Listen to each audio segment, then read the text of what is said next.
practicing. We're new to this. For the folks that were tuned in since 4 on the dot, y'all are real ones. For the ones just tuning in, thank you so much for being here. My name is Laura, never Laura, and we are bringing you LA Taco Live with Laura today. And I'm the Laura. I'm still Shakira about it, like I mentioned before. But we are so excited today. We're bringing you the dopest LA Taco team. Memo El Dragon de Los Angeles, Sam Nunez, Lexus Olivier Ray, all folks who do amazing things for LA Taco and bring you the greatest stories. And I'm excited to make those stories come alive with the dopest guests. We were supposed to have Danny Trejo on the show with us today.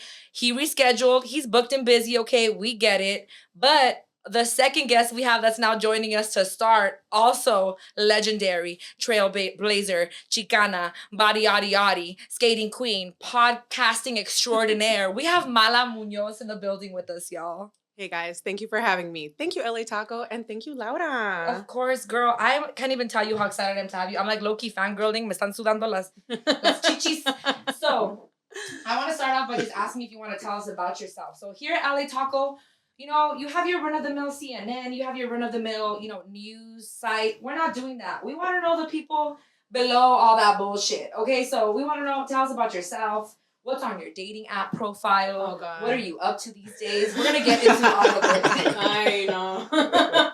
So, my name is Mala Munoz. I'm a Chicana from Los Angeles. I'm a podcaster. I'm a writer. And I'm a fucking marihuanera. Oh, we love it. Yeah. The team was just clowning me because we were talking about weed and I said, Indo, smoke that Indo. Didn't know that was slang for indica. I'm still learning a lot of things. But yes, marihuanera is your latest project. Can you tell us about that? What is that? How did it start? What's up? Yeah, so in 2016, my co-host and co-producer, Diosa Fem, and I started our flagship podcast, Locatora Radio, radiophonic novela. Mm-hmm. Since then, we have now over 115 episodes, over 1 million lifetime downloads. We have merch. We did the university circuit in the before the pandemic. We used to throw podcast parties. And during the pandemic, we couldn't travel anymore. Mm-hmm. We couldn't throw parties anymore. So we decided to raise money. We raised $15,000. Yes. Thank you to all of our listeners and everybody who contributed. And we launched our own podcast production company. So we're now Locatora Productions, LLC. Yes! Ooh. Yes. We're official. We're paying taxes. We're doing the whole thing. We're legitimate. I promise. I swear. So after launching Locatora Productions, in the pandemic, I've been hanging out at home, quarantined, writing, skating, and smoking a lot. Yes. Like smoking real heavy. We love it. Every day. Like weed, I'm very single. So weed has been my boyfriend and my girlfriend and my constant companion. So after a certain point, after we launched our production company, I knew that I wanted to host my own podcast. I wanted to be able to flex my comedy chops because she's funny. Hilarious. And so I wanted to put something out there that had to do with cannabis and the life that I've been living. I've been kind of a hippie bitch recently, to be frank, But also the baddest hippie bitch. Thank You're you. Out here. I look at your Instagram and I'm like, wow, Tuesday, 9 a.m. We're at the beach with the titties and the body. Exactly. Can I aspire? Just goals all around. And I think that's my goal is bitch, go be a marihuanera. Go be a hippie. Go let your titties out. Go skate in the middle of the week. Hey. Quit your job. Suck a dick, Yes! I want women to have fun. And so I've been having fun. And I said, let me put this podcast together. And I did. And I've put out 10 episodes so far. And people seem to like it. And I'm still smoking. And yeah, that's where we're at. Yo, we don't like it. We love it. And 10, I'm behind. I'm over here thinking you were on episode 3. You better work. Thank you. It's just so beautiful to see you. Like I said, when I hop on the social media, if you don't follow Mala, get on it because you should. But you really are just living your life. And that's a beautiful testament to folks just really going out there and doing what the fuck they want and making money from it. Now, that brings me to my next question, though, because I'm curious. We don't get to hear about this often unless you are fans of the story, and I am. I click through and I listen. Tell me about the OnlyFans drama.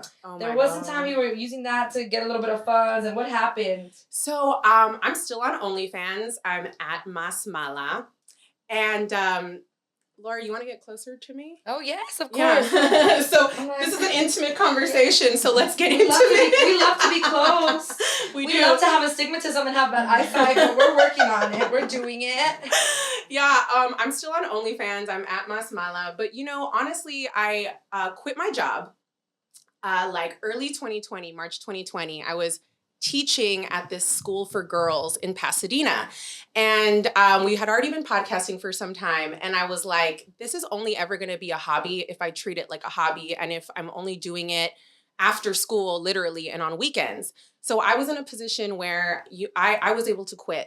And although we do our speaking gigs and we sell ad space and we have our merch and we have our streams of income, but there are a lot of expenses that go into podcasting. It's expensive. And y'all stay looking fire. So I know those outfits cost money, baby. Oh, yeah, definitely. They cost money. They cost time.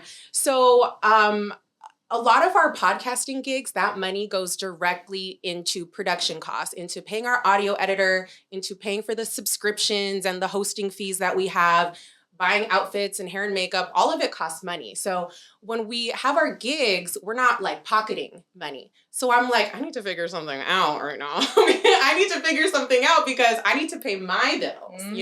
I still have my student loans. I'm paying rent. Like, I'm living my life and I need to be able to buy my weed. More importantly, I need cash flow. Yes. I have to afford my weed habit.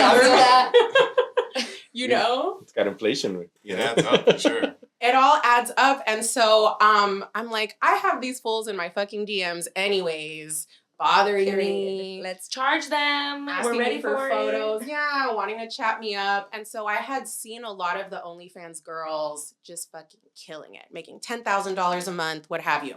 So I started doing my research and I started looking at all the YouTube videos and reading the blogs, and I figured out a way to do it so that I felt comfortable. So it's boudoir and bikini, no nudes, no sex acts. And I made like $10,000 in 2 months. Yeah. I mean, 1,000%. We love to see it. That got me through like the spring to summer. And I was paying my rent, buying my weed, buying my outfits. Wow. And existing. And I had to submit a W-9. I was an independent contractor. I'm like, this is a job, honey. Like, I don't care what anybody says. Like, they have my W-9. Period. We want the posts. We want the money. We're here for it. And it was funny because I've started doing stand-up comedy and I've started going to different open mics. And one of the jokes that I've been working on is an OnlyFans joke.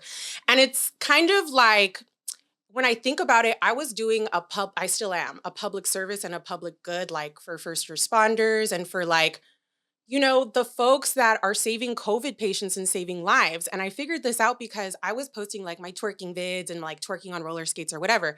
And then I would have like an EMT who subscribes to me be like, I had a hard day on the COVID floor and your twerking on roller skate videos really made my day that much better. Wow. Okay, Mala is a philanthropist with the body, yada, yada, and the entertainment. Okay, we need that. We need that during these tough times. She's saving our essential workers. Right. I do it for the essential workers. She is an essential worker. Thank you. 1,000%. Because remember when people were like, on balconies, like doing round of applause and banging pots and pans. I'm like, Angel, the ICU nurse, does not want to see Gertrude clapping from the retirement balcony. What does Angel want to see, my love? He wants to see me making my ass clap in a circle. 1,000%. That's what he wants to see. So that's what I'm going to give for $25 a month. You too can have access to such quality content. Mala is living the life we all want to lead. And when I say we, I mean me. I am a fan. We love it. So you also mentioned that I wanted to know about the drama at OnlyFans. There was some time where you were being like policed and also fat phobia coming up. And you also got me through my day, right? Like you went out there and you said, fuck all y'all. What's up? Yeah. So, promoting the OnlyFans is a very tricky thing because if you put your links on your Instagram and your profile, the algorithm and the site is picking up on it and you can get a lot of your like swipe up features taken away from you or your account suspended. Same on TikTok, not so much on Twitter because it's a fucking hellhole and no one gives a shit. Like anything flies on Twitter. Like Twitter's a safe space for all manner of debauchery. We love it too, yes. Yeah, it's a safe space for that. But Instagram, they're very anti-sex work. They're like very whorephobic. They're also very anti-cannabis. And so here I am, like, ho shit, weed shit, like on Instagram. And a lot of like stuff getting taken down or like threatening to take down my account. So I've kind of pulled back and I don't really promote the OnlyFans anymore because there's just so much else riding on the social media working and being up and running. Yes. Yeah. It just upset me so much because I would see, I mean, all bodies are welcome, right? But I would just see the tiniest people clapping ass. Not necessarily what I don't want to see because I don't relate to it. What's clapping? Then I'm like, where's Mala? Yeah. Where did that go? And it was police, right? So I just wanted to bring that up to let you know that you still got fans. I miss it as well. I know a lot of folks probably do miss you marketing for the OnlyFans, but thank you for your service. Thank you. I also know that it's Veterans Day, so shout out to the veteranos. We're sending you love. You just reminded me because I'm just thinking of all the amazing things you're doing for the essential workers. And like Sam said, you are an essential worker. Now, your comedy life, girl. I recently saw that you tweeted that you bombed and that you loved it. It was great. I can't imagine you bombing because just having you on stage in of itself is beautiful, right? So Thank you. what has that experience been like for you? First and foremost, also to see a woman of color doing comedy. I know there's many that are also trailblazing, but I just feel like I've known you since the inception of Locatora, known you in your social media realm, and to see you now doing this and going to shows and doing stand-up, I'm just like, this bitch better work. Like, it's so dope to see, and I want to know, like, what is that experience like from even now? How has your journey been? Yeah, it's so fun. And like for me, like me gusta sufrir. Like I really do. We all do. So the stand-up is like, that's perfect. That's like constant self-flagellation. Like if you really want to suffer, like go do stand-up and go start at some open mics. So I've been stalking a number of stand-up comedians online for years now because I wanted to find out like what are the open mics that the real comics that I respect and actually think are funny, which mics are they going to? And I knew I did not want to do a mic in Hollywood. Fuck that. I didn't want to do a mic downtown. I didn't want to do a mic in the city.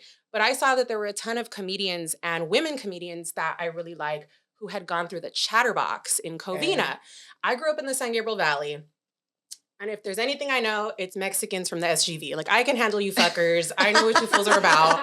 That I can do. Tell us about them, because I'm used to the ones from East Los. So what's up?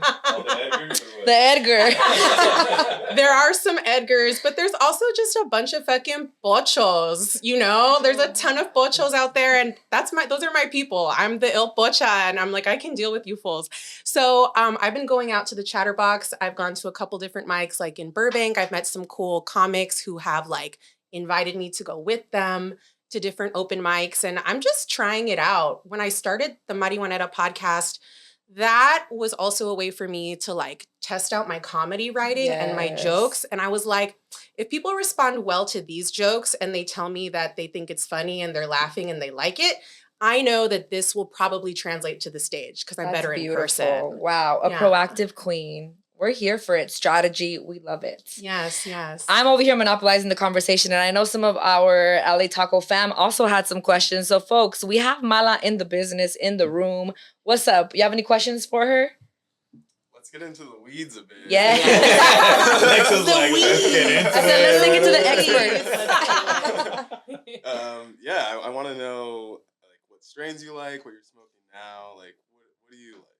Yeah, so I'm definitely one of those like conspiracy theorists that I don't think different strains exist. Wow. And that's what I was saying before. So do you stick to like one strain, or it doesn't matter what you're smoking?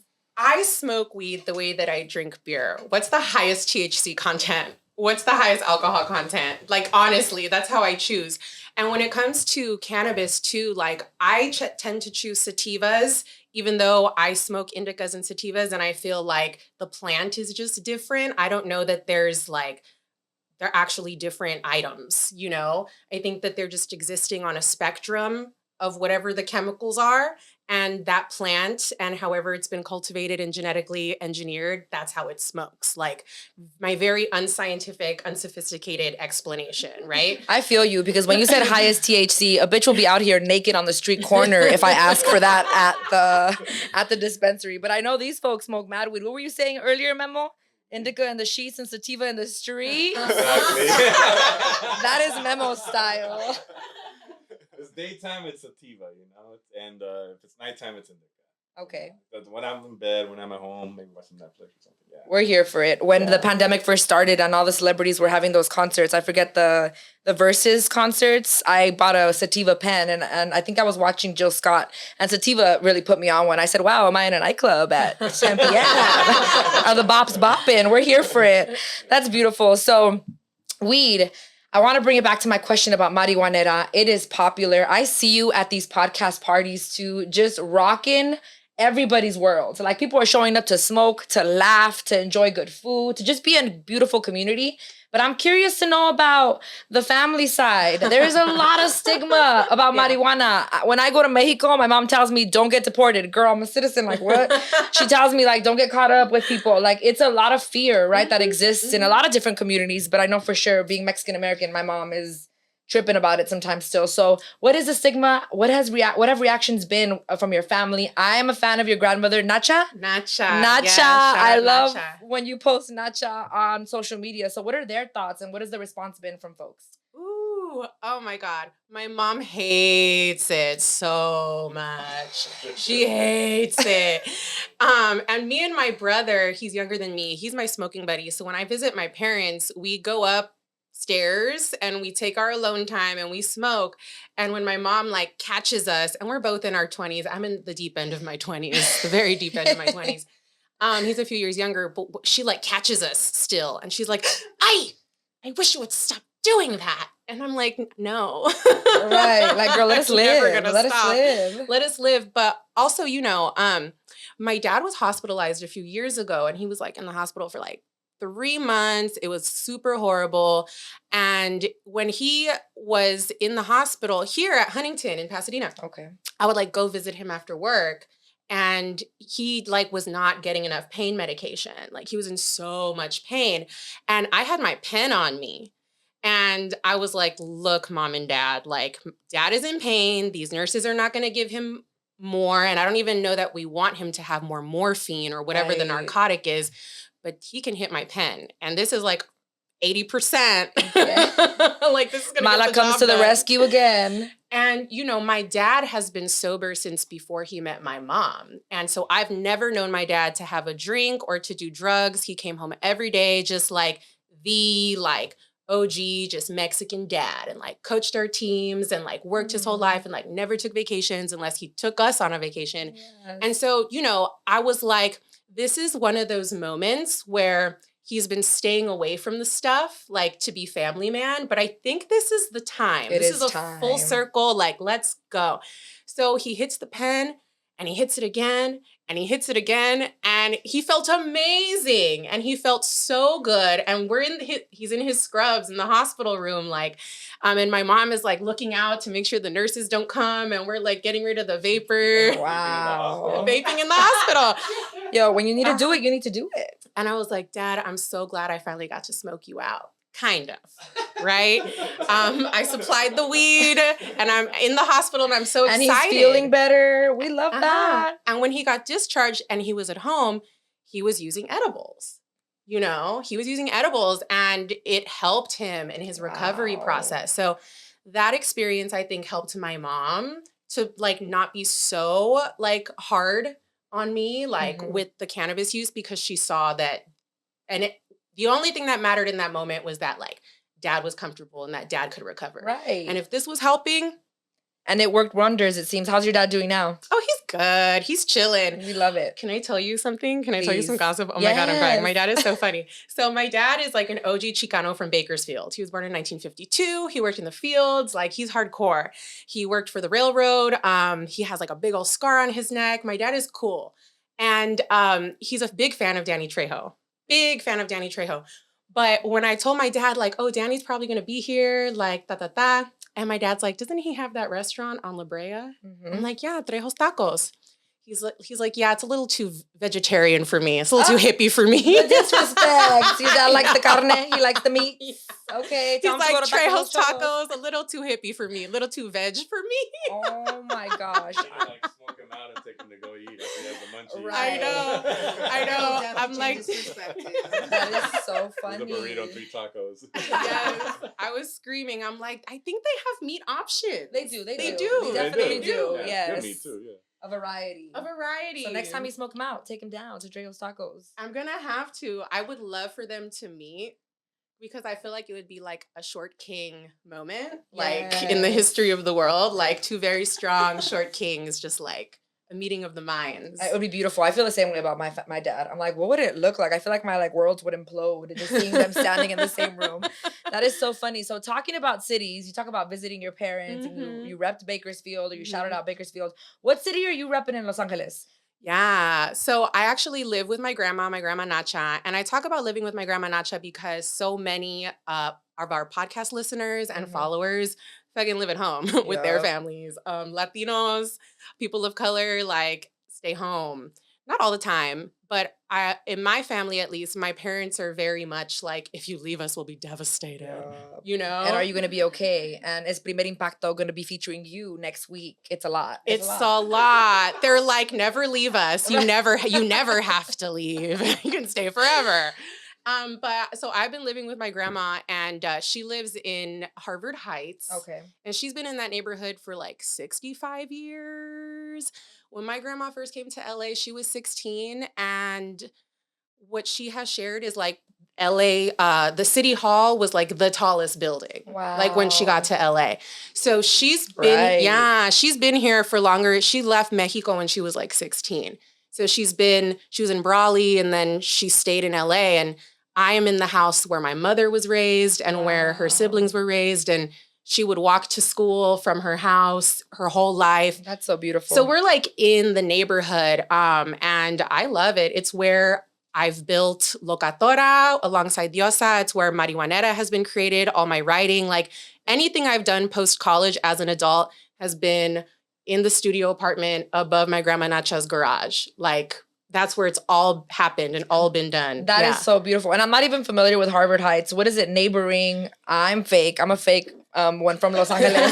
But tell us what's in the area? A question we love to ask at LA Taco 2 is, and I feel like we stump people a lot, so don't feel pressure to answer right away, but what's your favorite taco in Los Angeles? We know and we're fans that there's taco trucks on every corner. Everywhere. You can get the flour tortilla, the handmade tortilla, the not handmade tortilla, the mulita, whatever the fuck, right? It's all available always in Los Angeles. So we like to ask our guests, what taco hit? Yeah. Which taco made you made your eyes roll back? It might have been orgasmic. It might have been a lot. What was that for you? Oh my God, there's so many. And it like so depends on the context and the time of day. So Harvard Heights is like K-Town, mid-city, Pico Union. Like it's right nestled and then Adams is like below. So it's like right in there. Not a lot of people know about it. It's a historic neighborhood because they were getting ready to gentrify. So they're like, let's make it a historic neighborhood. Lord. And it has been heavily gentrified. And so it's an area that like has gone through many changes. It used to be like a Jewish neighborhood. There's a big sign up there that says the Byzantine Latino Quarter. Papa Christos is there. The Dinos on Pico, I think, is also formerly owned by Greek people. So there was a big Greek community there when my grandma moved in. And it's since then has become predominantly like Mexican, Oaxacan, Central American. Okay. But now with gentrification, things are starting to veer white again. Right. Yeah. But Alan Chasaro did a piece for LA Taco where I like talked about some of my favorite taco spots. Okay. Yeah. And so one of them is La Huera, Tacos La Huera. Which is like, that's my local spot. Like I'm high as shit and I have a little cash. Let me go get some tacos. Yes. And Tacos La Huera is taking over LA County. They're everywhere. They're in Pomona. They're down the street near the Pep Boys in East Los. So they have one near you. There's one near me and they have a Yelp page. Yes. And it's been amazing because over the years for us, I didn't even know what the place was called. We would just colloquially, Voy a los tacos. Yeah. You know where it is. It's the corner spot. And then I started noticing like, oh my God, this line is getting really long.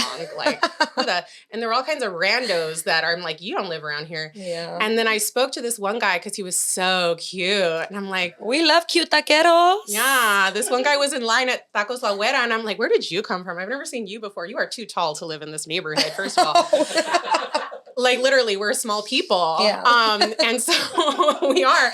And so he was like, yeah, like I found it on Yelp. Like I found this page on Yelp. And I was like, what? Like tacos abuelas on the map like that? That's amazing. Yeah, they're out here So- taking over. Their pastor is fire too. I know that when I saw them in Pomona, I felt like a piece of home because Pomona could be trash sometimes for food, but that's another time, another story for another time. Pomona's an interesting place. Yes. Yeah. Do you have thoughts about it? You wanna? No. No. I know that we were talking about dating. Listen, I am off the market myself, good for but you. your dating tweets literally speak to my soul because Lord. I had Hinge guy number 1, Mhm. Tinder guy, pencil, something. I had bad breath, Benny, you know, like I had them named. We just have to know. We have to identify who's calling at what moment when It's we're true. on the dating app. So you want to share a little bit about that? Was someone in Pomona? Is that I why know. it's interesting? Never Pomona, dear God. I don't commute for dick anymore. I had to feel stop you. doing that. I had to stop doing that. Takes a toll on the gas. There was a time in my life where I was catching flights and using my passport for dick. You know what I love mean? international dick. Yes, exhausting though. Exhausting. Women should never have to travel, man. Men are more than willing to catch a flight and go through the gates of hell for some pussy. Oh, I guess. I don't know. Not in LA. I don't know. It's rough because I, on the one hand, refuse to commute. Like, I won't even go to either of the valleys. I feel that. That's real far too. I set my radius to 3 miles, honey. Oh, so you trying to run into them? I'm You were like- trying to run into these men. Doesn't that get scary though? She Like, said, "Can you walk across the block or not? Like, what's going on?" I'm like, if I have to move my car, like, I need to be able to take a short Uber ride I feel to and that. fro. And I need convenience right now because the payoff is not worth literally driving the miles. We know that's true. You show up and these fools catfishing, just Mm. ugly, Oh. bad breath, outfits wasted, and for what? For 32 miles? Not down. No, there is no such thing as 32-mile dick.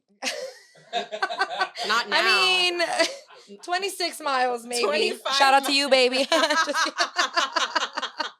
If you find the one, you find the one.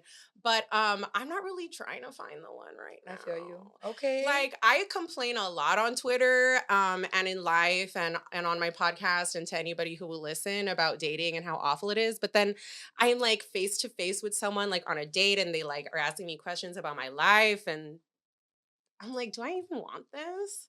You know? Yeah, I feel that. But it's fun right now. And I feel like I'm young. Like, I don't have a 9 to 5. Like, I might as well go on dates. You need to fill your time and you need to have meals and you need to have drinks and you gotta look cute. I think that's one of the things that I loved about dating is that the folks that followed me on social media would hype me up. I would show everybody my outfit. It was exciting until you meet them and then maybe they were ugly. But there were a lot of cute men that was just fun for one night, Yeah. you know, like I'll never see you again, but thanks so much for the drink, you know, like Yeah. that's fun. So I'm glad to see you living it.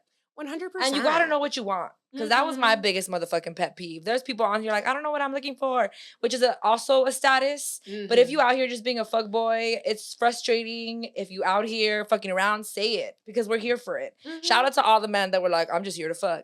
You know what? Have a great day. Thank because we you. love to know the honesty, Thank right? you.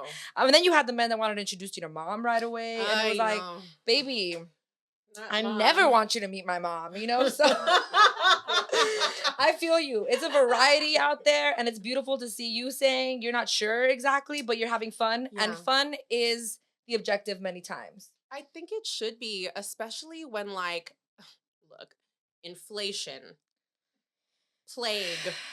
None of these fools are making more money than me either. Let me just say that. These fuckers are broke. It has to be said. It has to be said. And dusty. And when people accuse me of being shallow for like saying things like that, I'm like, honey, I am shallow as the LA River. you have to have standards. What are we gonna be doing out Don't- here? Don't ask me for more. Like, we're having a skin deep conversation here. Right. You want to know. You want to be happy with the person you're with. So be as shallow as you want, baby. What is your type, Yeah. though? I'm curious. Such a good question. I don't know. Oh. This is part of my problem. I've dated everybody. I've done everything. I like himbos. I like hot and dumb. Okay. I also really like bisexuals just Okay. across the board. I think bisexuals are the most evolved, the most sophisticated, and the best at sex, to be quite honest with you. Because they know what to do. They know all what the to time do no with matter everything. what. Yes. Yeah. I'm not talking from experience, but I'm just saying. I am. I am. I can only imagine. And honestly, I've gotten really into like thruples recently. Okay. Yeah, I've been like playing in a couple little different thruples, and that's been really fun. That always stressed me out. I had a couple of couples reach out to me, and at first I was like, "Oh, this fool is cute," and then the next picture would be a woman, and I'm like, "Oh, she's cute too," but what the fuck is going on? Like, Right. I'm not interested in meeting your wife. I don't like what's going on, Yeah. and so it stressed me out a little bit. But Yeah, I've dealt with more like same-sex thruples. Oh, okay. Yeah. So that's been really fun. I did tell my parents this was airing today. I don't know if they're watching, but if you are, what up, mom and dad? hi. Hey, you guys. But thruples, Right. Nuh-uh. I did tell my mom, like, Mom, I just need you to be my Kris Jenner. 1,000%. If I get money, baby, you're getting money. So listen to what I enjoy, and if we can get to the point where we support each other, because the money's coming in, Mama Munoz. The money is coming in. Yeah, I mean, hopefully. Yeah. Is there what? Yeah, hopefully. But I was like, Mom, you need to be my Kris Jenner. Like, Kim has had her sex tapes. You love to watch HBO, and it's basically all smut. All tits. It's everything. all tits. Just the Sex and the City ladies have been talking about sex publicly for like 50 years. If they can do it and get paid, why can't I? Like, can I talk my shit? Can I talk hoe shit? Can I make a little money doing it? Like, I don't want to be virginal. I don't want to be like a representative. I'm not a librarian. I'm not a teacher. I quit my teaching job so I could do this, you know? Like, yes. I don't want to limit myself in the things I talk about because like, oh my God, like my parents are not going to like it. You know, like when my parents have stuff to do at work, they don't check in with me about it. Right. I'm like talking about thruples is part of my job. And you're making money. And you're living life. My work. And you're enjoying it. You know? We're here for it. We love it. So thank you, LA Taco, for enabling me. 1,000%. We're huge. We're huge fans of Locatora Productions, of Marihuanera. I see a collaboration in the future as well with LA Taco and Locatora Productions. And I think we should close out with a this or that, because unless y'all have any other questions. Do you have any other questions for Mala? I want to know the hot takes. You want This to or know the hot that? takes. What are we You wanna know the hot doing? takes. So what this is going to work like is I'm just going to list this or that, and you're going to tell me what your favorite. I would love for y'all to chime in too, because I want to know if I should judge you or to love on you a little bit more. I did do this on my social media, and I was told that I cause fights in between families over dinner. So we love to do that. We love the drama. It isn't fun unless there's a little bit of drama. So Mala, to start off, do you prefer loaded nachos or loaded fries? I had loaded fries yesterday. Carnitas fries from Carnitas Michoacan. Yes, shout out to them. We love Carnitas Michoacan. Lincoln Heights, or is there one near you too? There's one out there somewhere. Okay. I have to admit I ordered it on one of the no, apps. I feel you. Okay. Don't hate me. The convenience, yo. Don't hate the player, hate the game. Exactly. It's what's available. It's what we can order. So you fuck with fries, same. What about y'all? I don't know, man. I like the nachos, because you know why? I like to be able to pick that up and scoop it up, you know? Okay. Yeah, I like the nachos. Extra toast on my fries. Gotta say nacho Extra fries. crispy. Extra Yes. crispy. I can go either way. Fries, Or nachos. it does depend on the context, because I do like the crisp sometimes, but a perfectly fried fry just hits different sometimes. Yeah. The fries I've have to never be done it with good, carnitas though. So I always good. either get carne asada or pastor. So good. If But I'm I'm gonna try drunk, that. I'll probably go for the fries though, because it's just like The just all potatoes. that grease and Just soaking heavy. in. Just we love that heaviness. It's just good. Yes. Okay. So that wasn't that much of a hot take. What about burritos or tacos con tortilla de maíz? And also, burritos don't exist in Mexico, right? Like, you don't go over there and you order burritos. I mean, I shouldn't say they don't exist. They but, are now. Well, I should say from the context of where my family's from. My mom's like, es un pinche burrito. ¿Quieres tortilla de harina o tortilla de maíz? Like, which one do you want? Shout out to Norma, Mexicali repping. But yeah, what do you prefer? Dang. You know, I like tacos. I Okay. love tacos. I really do. Because I love how you can have 5 different meats. A variety. Right? A variety, if you will. And if you're having one burrito, you're sticking to that experience. Yeah, and if you mix the meats, it's too much flavor. I feel you. I fuck with tacos too, if anyone was wondering. What Yeah, about no, y'all? I like tacos, of course. You know, I fuck with burritos too if I'm in a hurry, but you know, Now, do we like them Tacos all the way. wet? Do we like them wet or dry? Ooh. We're gonna add a little edit, right? We like 'em wet sometimes, all the time. We stay wet. That wet No, ass burritos have got to be dry. Otherwise, it's like, what, an enchilada? You know, half Right. enchilada, half burrito. Yeah. Eat it with a fork and knife. I don't know. Yeah. Burrito's supposed to be handy, you know? Yeah, yeah. I like my tacos. Period. Period. Burrito. I don't like the commitment. Mm. It's too much for me. I want to know like si quiero las carnitas, fine. Burrito, you gotta commit. So always tacos. Always tacos. I only get burritos when I'm really hungry. Okay. Yeah, Yeah, because it's more bang for your buck, right? Like Yeah. sometimes the little tacos don't hit, little 2-biters. We need more. I feel you. Yeah, sometimes I skate down to the taco shop, get a burrito, but normally I go with tacos. All right. Next question is the city or el rancho? Oh my god. What do you vibe with? Oh girl, I'm a city girl. City girl, I feel you. I don't know anything about ranch life. Right. I The only really rancho I ever Anything. visited was for our family reunion, and it didn't have no animals, so I was deceived. I said, "Where are the pigs? Where are the sheep? Where can I pet something?" And it was just dirt. So shout out to the rancho and You're expecting a Ensenada. petting zoo or something? Right. I wanted to milk the Real cow. pet. I wanted to, feed I wasn't say the pigeons because that's my experience, right? I wanted to feed the animals, and it was a dirt road, which I had a lot of fun at. But yeah, I agree, city. Especially East Los, LA girl. I've lived in New York for grad school. My heart is kind of split in two. Shout out to East Coast, but every time I leave, I just miss LA. The smell of the exhaust pipe, the smell of the hood burger joint with the oil that should have been changed yesterday. There's a lot that comes, the charm that The comes with aromas, places like East yes, LA. yeah. I'm sure Harvard Heights. It's beautiful. Oh, yeah, And there the are rancho smells. hits, it's just not the same. No, and New York is too cold. Yeah. It's like See, but I love the looks, the winter moments. Yeah. But then sometimes it's not even just a moment because you're bundled up looking like a little pillow walking down the street. And we It's don't like true. that either. So fall in New York is ideal. What about y'all? Well, I mean, my family's from Zacatecas, and we live the rancho life out there. So I'm all about the rancho life. Okay. And whenever I can get out of LA, I'm trying to go back to the rancho. Did you pet the animals or was there none? I pet. You don't No, pet no, them. Did you milk the cows? My families they're ganaderos, so they got a lot of cows. Okay. Raise a lot of cows and stuff, and with my grandpa, and yeah, that was fun. Yes. Yeah, I miss that. So I try to go back every now and then. Okay. do you have like a single like younger relative who's like an heir to this? Enjoy city life for Mala. All my primos are a mess. I mean, they're a big mess just like me, so I wouldn't recommend. But are they single and Right. in She line? didn't ask about the No. mess. No. No one I can recommend. Sorry, they're all taken. They all got a few baby mamas each. Ooh, Great. You know. I gotta agree with Memo. I like the rancho life. The first time I went to the fiestas in my mom's town, Guadalajara, bro, Poppin'. floored. Yes. Floored day one. They're like, vamos a tequila, vamos a un day trip. Shout out to Tequila. Shout out to tequila, but also like I was not prepared. Like we went to go get botas, we went to go get the tejana, and I was like, oh, we're all in this.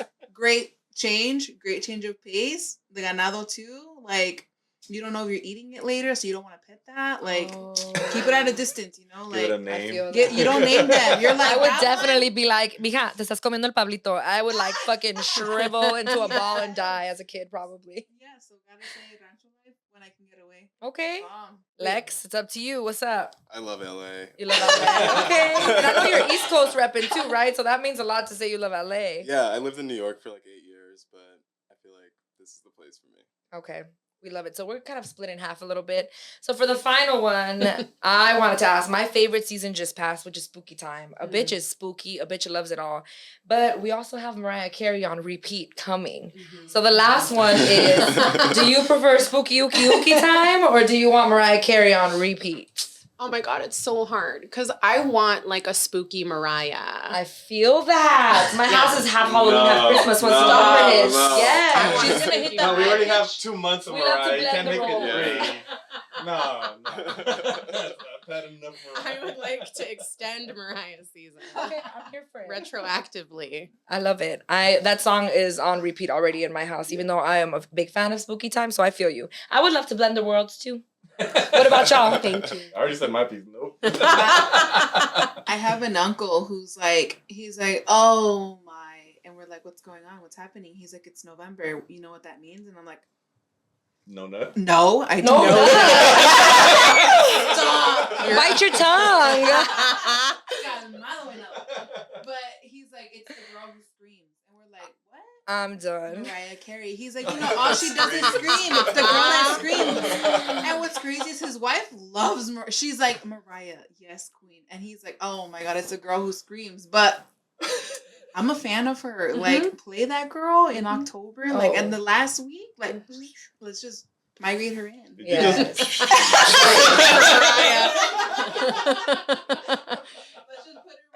Right. She just it's a great transition all the time once November 1st hits. The little like chiming in, and then she started. You're like, yep. Yep. That's The dogs it. get nervous. Everybody. The winds cool down.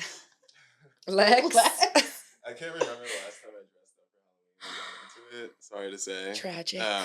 And I'm also not that into like Christmas holiday, but if I had to pick one, I'd say Mariah Carey. Mariah Carey. Okay, we got some Mariah Excellent. Carey fans in the house. Absolutely. Wow. La We have, Gritona. right, La La Gritona. Gritona. I wish I could hit those notes. I shout out to her for keeping up the voice because yeah. that's Queen. talent. Right. Queen. Well, thank you so much, Mala. I wish we could go into more, but I don't want to monopolize your time. She's also booked and busy, y'all. But we loved having you. We hope to see you again. This is not the last time we'll be working LA Taco with Locatora Productions, connecting. We're so excited that you were able to join us. And just keep living. Keep posting, because if you don't, like, it kind of brings me sadness. Like, I love seeing the body yadi yadi and the comedy, and I wish you éxito, like Walter Mercado would say, or like my abuelita would say, right, bitch? Keep working. We're seeing, we love it. I'm waiting for the moment that I get to say, like, look at her on TV. Look at her. Like, we had her on LA Taco Live in 2021. You know, so we love it. Thank you so much for joining us. Thank you. Congratulations. Thank you. You're killing it. You're a star. I appreciate it. I'm Coming obsessed from you, with that you. means so much. I really, really appreciate it. I aspire to entertain crowds like you do. You're doing it. You're doing it. Thank you, Mala. These are like two people I wanted to see together. And we For a did it for the long first time, so, episode, yeah. okay? We better work. This ain't the end of it, y'all. More of it is coming. We're here for it. So before we transition to our next guest, I want to bring up that Memo and I, actually a couple of weeks ago, had an opportunity to go visit some cute foods, some meat slanging foods, some premium meat slanging foods. Just giving a shout out to them. Tacos Los Cholos in Anaheim. We were in OC. Memo, tell us about the video. Yeah, the hanging with taqueros with Los Cholos out there. They got 2 spots. And great fools, you know, they keep it real to the streets. You know, these guys, they love what they do. They love being taqueros. They grew up, they said like since 7th grade. Yep. They got a long history. They go way back. But their meats, I mean, you'll see in the video, they got these thick chunks of prime ribeye, and like these big old costillas and tripitas. I mean, I'm not going to spoil it. I'll just let you guys check it out right now. So, All right. Ready? We are here with Tacos Los Cholos, where they're going to tell us about their premium meats for the next episode of Hanging with Taqueros, sponsored by White Claw. All right, so here I am with the one and only Mero Mero Cholo. Tell us your name. Tell us about yourself. My name's Josue. 20 years old. Started this business around 2.5 years ago with my partner. Straight from the streets for you guys. That's what we're doing here. Cooking some flame premium meats, soft cuts, anything you guys like. We're here for you guys. We love soft. We love soft cuts. We love hard cuts. We're out here. Who'd you start this with? No, I started with my partner, Michael. Cool. So let's meet Michael. Whose socks are higher? Sorry, I didn't ask that all violently. Oh, shit. How do you want me to? The higher the sock, the bomber the taco. So tell us about yourself. So my name is Michael. I'm 28 years old too, and we both started kicking it when we were 7th grade and always hanging out on the streets. Now we do what we love doing, cooking tacos in the streets and cooking quality meats. That's so beautiful. Yo, imagine with your 7th grade homie now achieving your dreams, selling premium meats out in Anaheim. We love to see it. All right, Josue, Michael, folks at LA Taco love to have their menus curated by the folks who know best. So what do you recommend people order when they come to Tacos Los Cholos? For sure, when you come down here, make sure you get the papa loca de rachera. So we open up our papas, put butter, sour cream, cheese, load it up with meat and guac on top, and it's amazing. Damn, they open them up and stuff them. We're here for that. We love that. So I recommend a taco de tripa. It's always delicious, always cooked over the mesquite grill, never pre-cooked or anything. We like to make it nice and crispy for the customer, and you get smacked in the face with the smoky flavor and salty flavor. Knocks you out. We love to get smacked. What are you doing over here? I just want to get it over with so I can enjoy it. It is fire. Let's see if Michael was being honest about the tripa.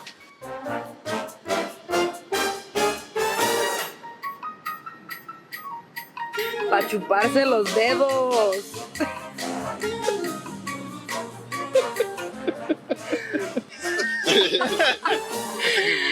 Come and get smacked like the tripas at Tacos Los Cholos. Tell us about what your style is. We have a little bit of everything, so we do like Tijuana style, and I guess you could do a little bit of Sonora style. It's the style of the streets. That's what it is, the style of the streets. Something you only find, it's a mixture of like, it's ghetto fabulous. You got ribeye in the hood, I'm about to bust out my mind. Ghetto superstar. We can tell these cholos love to smoke. These cholos smoke everything. These fools are stay smoking meats, never escante. But before we let y'all go, I want to know what your favorite tacos you've ever tasted are and where from. Well, I enjoy the tacos de Saldero from Avenue 26, so shout out to Avenue 26. They got some good stuff down there. So. Yes. My favorite taco is un taco de carnitas from Villa Moreliana in downtown LA. Probably the best. Yes, those carnitas are smooth and poppin'. I don't know what the fuck I meant. LA Taco, saca el carrito, come through to Anaheim, support your local cholos. Tacos Los Cholos is smoking up some of the best meats. Thanks for tuning in to Hanging with Taqueros, sponsored by White Claw.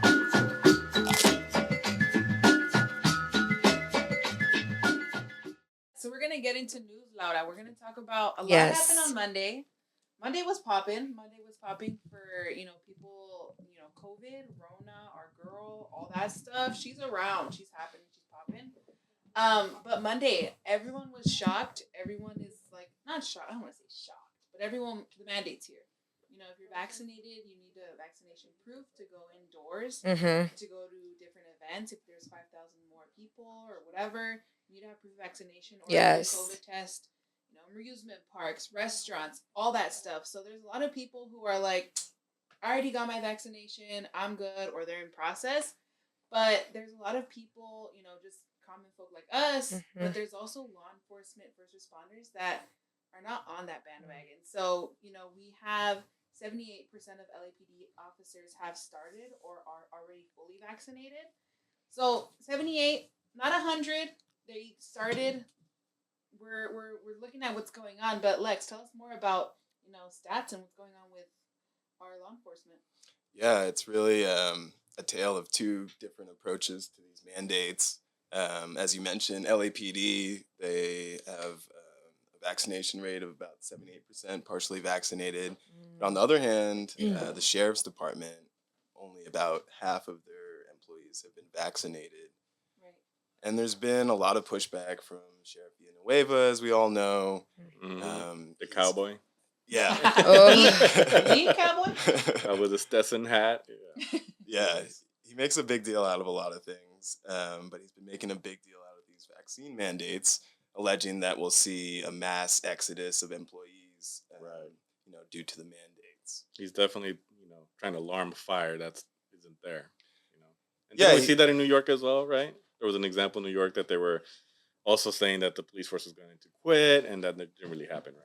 Yeah, exactly. If anything, experts have said that these mandates, are actually successful in getting employees to get vaccinated. That's why they really exist. I think it does put like a fire under their ass. Like for the people who are like teetering, like, I don't know, or, there's this saying like birds of a feather flock together, whatever that saying is. But it's like some people are like on the fence of like, I don't know if I should get vaccinated or not. But I think above all of this, there's the oath that they took, the oath to serve and protect. And if it's a mandate coming from your higher ups, where's your commitment to that oath that you made? So what do you think, Memo? Well, I mean, it's funny now that the police now the ones that are hesitant or refusing to get vaccinated are using the word comply. They refuse to comply. Right. Yet they love to use that word when they want to go beat some ass, right? Right. Comply. You refuse to comply. Yeah. But now it's like they're turning it on themselves and they don't want to comply. So what does it say when your police force doesn't want to comply with, orders, mandates, Exactly. the law? Policy. Policy, right? It's interesting to me to also see the juxtaposition when talking about a mass exodus when there already has been one in so many other different fields, right? Exactly. It's just, I mean, I'm not saying it can happen and it's going to be interesting to navigate that, but this is safety, right? And there's reasons why this is being mandated, right? So it's just interesting when I hear a max exodus, like maybe it's been happening. So we were learning how to navigate that, and we're going to have to apparently learn how to navigate this for the folks that are supposed to be serving and protecting. We all know we have a lot of thoughts about that, right? Yeah. Yeah, and Sheriff Villanueva, he hasn't really presented any evidence that shows a direct correlation between these mandates and this mass exodus. He said that hundreds of deputies have either retired early or moved on to other careers, but he hasn't really provided evidence that shows it's directly related to the mandates. Yeah. What's he saying? Like half the police force is going to quit or something like that? He's worried. He's very worried. He's very worried. I think another thing is, these people are leaving their jobs, but they're also saying that response times for emergency calls are going to be slower. But it's like, hey man, these are the people that are under you. You're commanding them, and where's their loyalty to that? Where's their loyalty to like that man swore me in, and we're gonna protect our community. If this is what it takes, it's what's gonna happen. And where is that same this is what it takes? When it's like, oh, I had to pull my gun, and that's what it took. Right. What about this vaccine? That's what it took. There's flu shots. There's so many other things that people are like, of course I'll do it. It's what has to be done. This is the biggest group project in the world. Yeah. How are we not collaborating? Exactly. Yeah. And I think another thing that happened Monday was popping. Monday was going A lot on. was Monday, going there down. was a protest here in LA about people saying, my body, my choice. Now, we've heard that in different contexts. We've heard that, in relation to the vaccine, reproductive rights, other things. And it's interesting to hear people, having ultimatums of my body, my choice for other topics. But this vaccine is like, Yeah. it is my body, my I choice. wish people went out. I mean, women do, right? Or a lot of people. I shouldn't say there's no allies or solidarity, but where's all that bullshit when women are like, yo, white man, hands off my body, right? Like, Right. what's up with that? Like, it's always a double standard, like you said. It's definitely always a double standard. What do Yeah. you guys think? My body, my choice?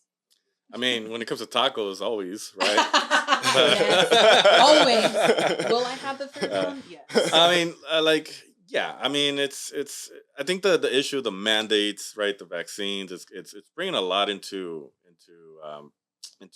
conflicting perspectives, right? Right. Right. Like we want to have my body, my choice when it comes to like pro life. How does that apply to somebody, refusing a vaccine mandate? Exactly. Right, like and so it gets very tricky, it gets messy, and I understand why the discussion gets very heated at times, but I don't know. See, I personally see this larger as part of a larger problem. Like we all enter into like these social contracts, right? To help support each other, right? To live together in a society, whether they be rent contracts or just understood contracts, right? Mhm.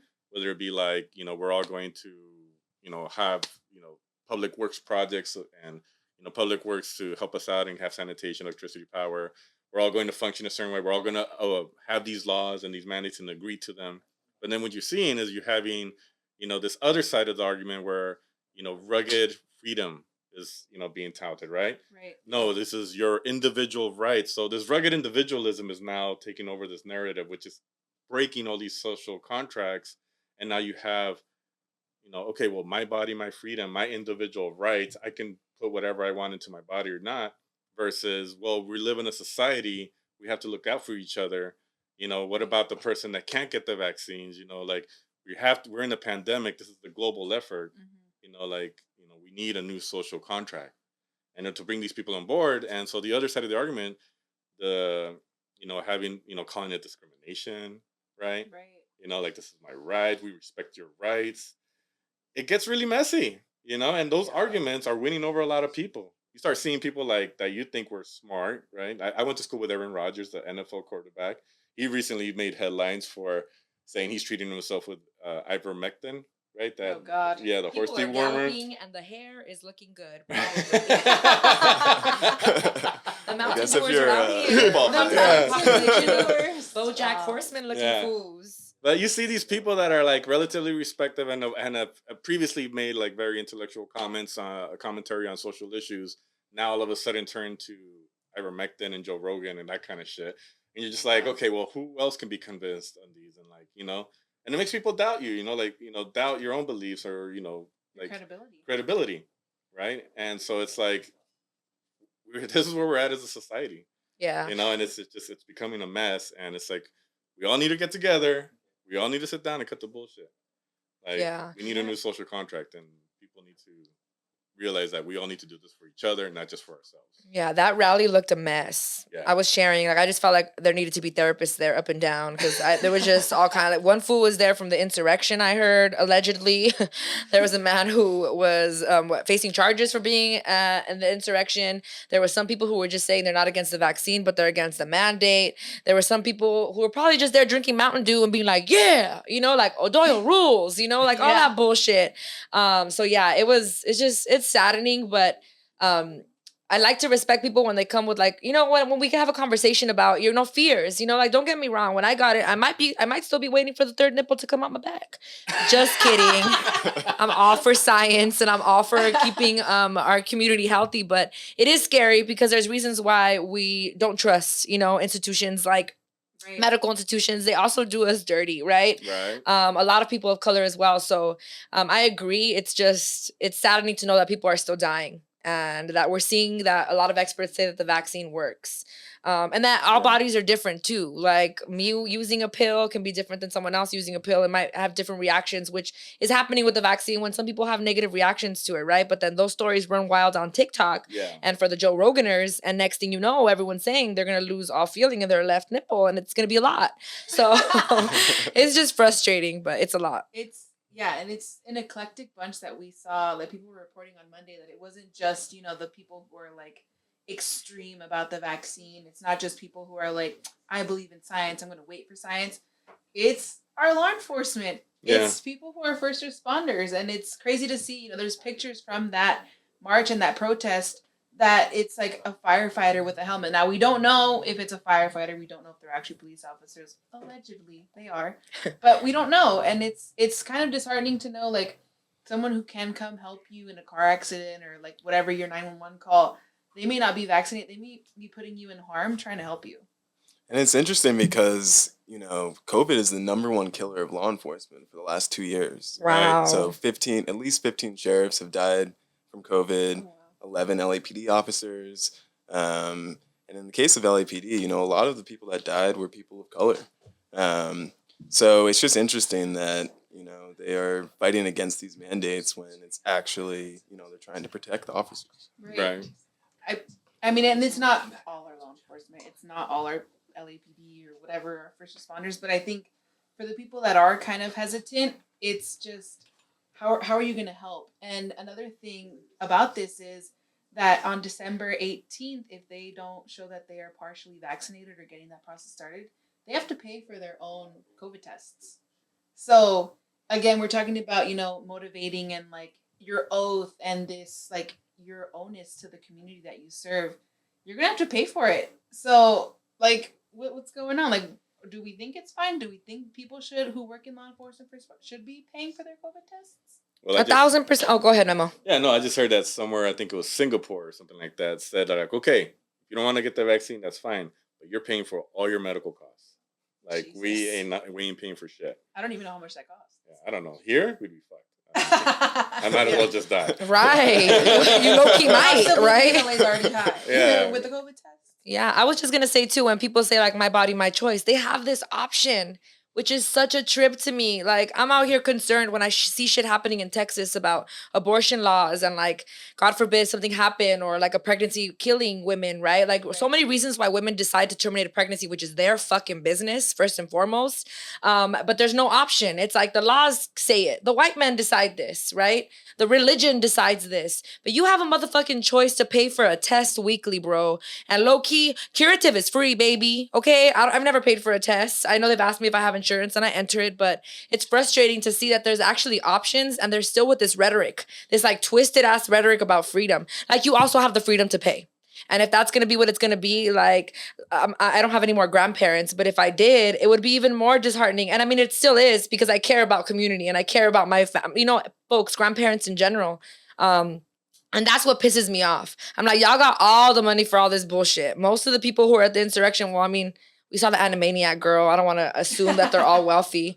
But a lot of these folks that come out here, a lot of these law enforcement officials, right? These fools make mad money. We see Lexus expose them, making money not even living in Los Angeles, but you can't pay for a weekly test. Like, get it the fuck together. Like, just get it the fuck together are my thoughts. Not only that, it's just like we're seeing, people are opting, like, you don't want to pay for, like, ballpark. Let's say the test is like $10. I don't know. Whatever the cost may be, you'd rather lose your job. There was people who were at the protest saying, like, I'm not going to say my name. My name's John Smith, but I am in law enforcement and I am resigning because this mandate. You're losing your salary. You're losing your money. Right. So you'd rather lose your money than pay for your COVID test or use your benefits to pay for your COVID test? Like, what thoughts? This is blowing my mind. I mean, I don't know. It's just like I said, it keeps getting like twisted, right? I mean, I think we have a couple things colliding. We have the fear of the vaccine, and I think it's an honest fear many people have, right? They don't want to put shit in their bodies. Right. And I get that, right? We've had so much distrust with the pharmaceuticals, them fucking us over with our prescription prices, fucking flooding the market with like opiates and causing a whole ass opiate crisis. Right. So I mean, there's this trust there, and then and now we're gonna rely on them to give us this vaccine, and we all have to like just trust that this vaccine is gonna work. And the way we trust it is we look at the numbers, we look at the scientific data, and it works. It's working. It's like we need to get it right. The government's involved, FDA is involved. Like, we need to just have a leap of faith there. Because what the other side is, it's all based out of fear and distrust. And when you have that fear and distrust that gets pushed with this vaccine, that's, starts messing with people, starts creating these divisions. And people latch onto that and take advantage of that. And that's not cool. The other thing you have now is what's piling on top is these mandates. So now they're, with this whole, like, you saw a lot of people, or we saw through the reports, a lot of people at this protest in downtown LA that were pro-vaccine, they were pro-masks, they just weren't pro-mandates. And now you're starting to see people being like, well, you know what? I'm pro-vaccine, I'm pro-that, but I don't want to enforce these mandates. The mandates cut into my liberties and my rights. Right. Which is, like, it brings up a question, like, maybe that's a discussion that needs to be had. Like, does it? Where do your personal rights stop and another person's starts? Yeah, and I mean, keep in mind, we all have to wear seatbelts. We can't drive drunk. Like, our society is built on rules and regulations. So I think the idea that, you're losing your freedom or something, it's like, well, I mean, we've all kind of lost aspects of that, like, you can't just do whatever you want. And 90% of us are out here, I shouldn't say 90%, I'm making that statistic up, allegedly, are carrying iPhones. We're giving up our rights in that way too. I fucking talk about Bora Bora, next thing you know, I'm seeing like mad news for it, right? So like there's so many things that we give up our rights to. And this is actually saving lives we're seeing when folks are vaccinated. So agreed. Sam, girl, I'm a little bit hard of hearing. Make sure you... Gotcha, girl. Yeah. So, Memo, you touched on discrimination, and a lot of people feel, it's not just our law enforcement, it's not just citizens or anything. There's businesses, there's street vendors, there's a lot of people who feel like these new mandates are discriminatory against their business, against their lifestyle, against what they're striving for. We've seen a lot of that. It's on social media, it's in the news. What's going on? Yeah, I'm out there, I'm talking to vendors. I have a good relationship with a lot of our partners through LA Taco for members, So I'm frequently having conversations and chatting up with them. And I think before we get to even the mandate, they're already feeling the pinch, right? You got inflation, cost of meat is high, cost of gas. There's low supply in stock. I went to a couple of vendors. They couldn't even give me a lid for the cup. One had a lid that didn't fit the cup, and it's a mess out there, and they're struggling just to survive. Yep. And a lot of these vendors, most of them actually, I would say 90% allegedly, using Laura's terms, they're vaccinated, they're pro the masks, they're complying, and they're just trying to hustle. They're just trying to sell tacos, but they're hurting, and they're telling me like they're giving up on the brewery circuits because the breweries are hurting too. Right. So when they go to a brewery to do a pop-up, which is a common thing for pop-ups, they don't have enough business. So they're giving up on that, and they're starting to see that pinch. You pile on that the holiday season is coming. People don't really spend that much money in the holiday season. Plus, a lot of people have been tight on money with this whole pandemic. The great resignation with the people changing jobs. The EDD's funneled out, right? And then you add these mandates on top. So a lot of them are now like, okay, do we really need these mandates? Because we're hurting. We're hurting as a business, right? And for them, it's not like they're anti-vaccine, they're anti-mask. It's for them, it's they need to make $1. They need to pay bills. Right. So how far can you push the restaurant industry, right? Exactly. But you're seeing some restaurants that are like gun ho, but are like, I'm protecting my staff, Right. right? I'm protecting my customers. Like, I don't care. I'm gonna figure out a way to do this, and I'm gonna start checking vaccine cards. I'm gonna charge, and IDs, temperatures, and others are like, well, we just don't have the staff for it. Mm-hmm. There's a staff shortage, so it's a very messed up situation that's going on behind the doors at these restaurants. So anybody goes to a restaurant, please don't fight the staff. They're all trying to make it, through it. Buy your food, be patient, be grateful, tip generously. I mean, I'm just always throwing that out there. They're getting hit hardest from all sides, so. And these mandates, even though a lot of us want it to protect people, we have to realize that it's hurting businesses. So try to support, try to be understanding. Yeah.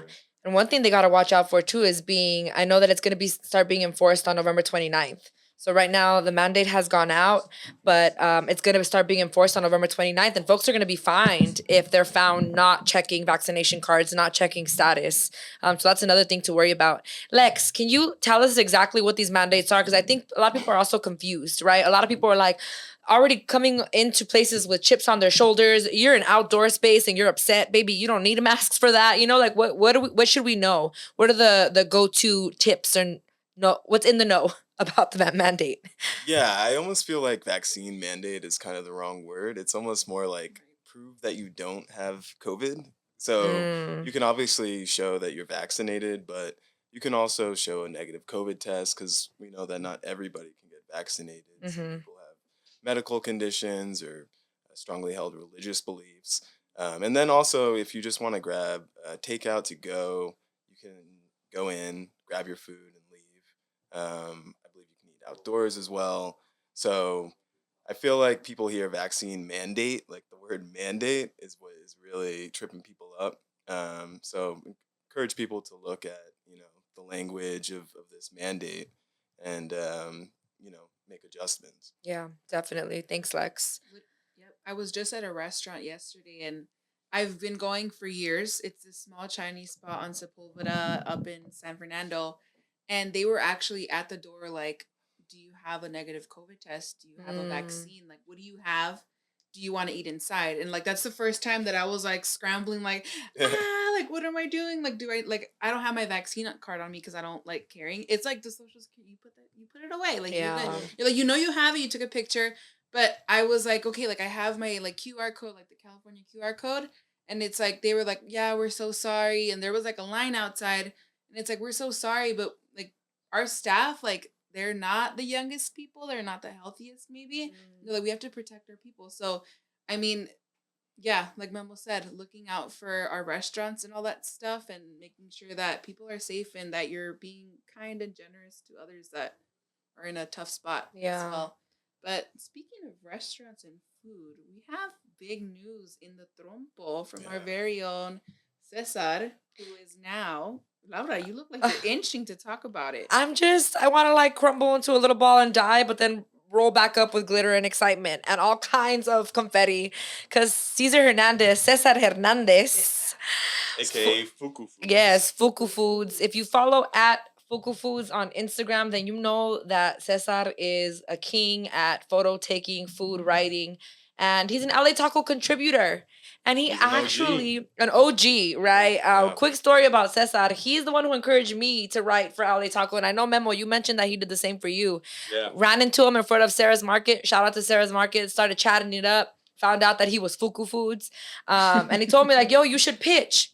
A bitch didn't even know what a pitch was, okay? So Cesar really broke it down for me and really encouraged me to do that. So I wouldn't be here if it wasn't for Cesar. And now we're seeing that he's doing big and great things. He's actually going to move on to the SF Chronicle, the San Francisco Chronicle, to be an associate restaurant critic. Can we fucking clap it up? I don't know if that's going to disrupt the mics. Something else to learn. But we're so excited. Yes, shout out to you, yo. Like, I can't wait to read what you put out there. San Francisco is so lucky to have him because I know LA is. Yeah. it's bittersweet for LA Taco because Yeah. I mean that's our boy. You know, he's been with us for so long. He's done so much for the site behind the scenes. I mean, if you guys haven't checked out the app, right? We have the app. Yeah. There's over 600 locations. Yeah. taqueros that we personally recommend. Yes. He put that whole map together. I mean, he spent a year putting in that work. He was one of the first ones to get our socials going. Him and Galindo, Yes. Huerta, and Mariah. But yeah, he was one of the first ones getting the socials going. And it's bittersweet to see him leave, you know. And I think that's why we also need more member support. Yes. If we had more member support, you know, we could employ more people full time. So, you know, that's why we needed you guys. So Yes. please sign up to be a member so we stop getting poached from some of our best writers. I just got to say that, man, because, you know, LA Taco's a vibe. You know, we're respected. I love what LA Taco does, and other publications love it, and they constantly want to poach our writers, and I don't blame them. Yeah. Right. Everybody wants that LA Taco street cred. So, members, please sign up. Keep us employed. Keep us here loving you and telling you where the tacos are at. Yes. Thank you. And also shout out to Caesar. Just Shout out to congratulations Caesar. again, yo. We love you. We're so excited for you. Not only that, but if you haven't seen, he wrote LA a love letter. Yeah. That was beautiful. Really A beautiful. If beautiful you essay. have not, It so feels- all right, let's dive into this head. You don't get to hate Los Angeles unless you love it. Right. I haven't heard anything more true.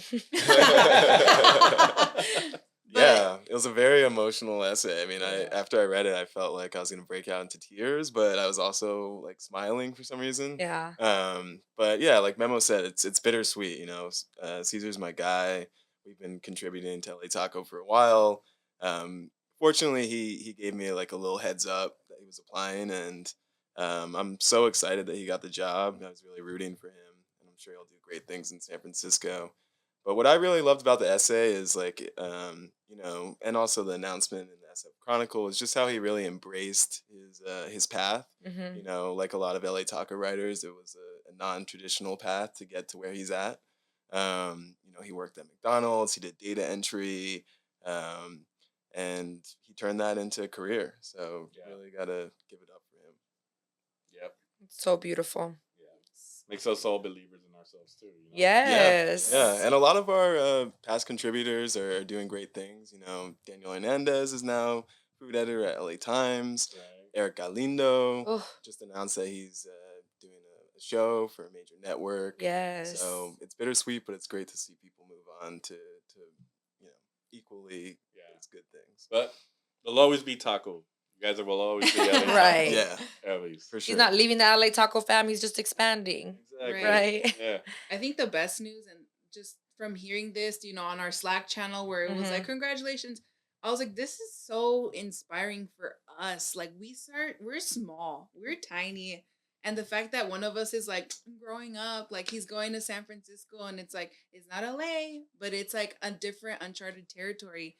I was excited, you know, like I've only been here, like almost 2 years. And it's like, Jesus, if someone's doing this big so soon, and like I just got brought on, like I can't imagine what the rest of our contributors are doing. You know, like you, Lex, doing investigative journalism, and you, Memo, just freaking conquering the world in food. Right. Doing everything. Literally doing everything. Right. It was the best news to hear. It's like we're growing, we're expanding, and it's, you know, like I don't work too close with Cesar, but it's like, Jesus, if this guy's doing it, like what other potential do we all have? Yeah, it's also so beautiful to see all of us doing it and growing, right? Because I see all y'all, especially like everyone on the team as superstars, right? Like every single one of these folks has the capacity to just do it big and does do it big.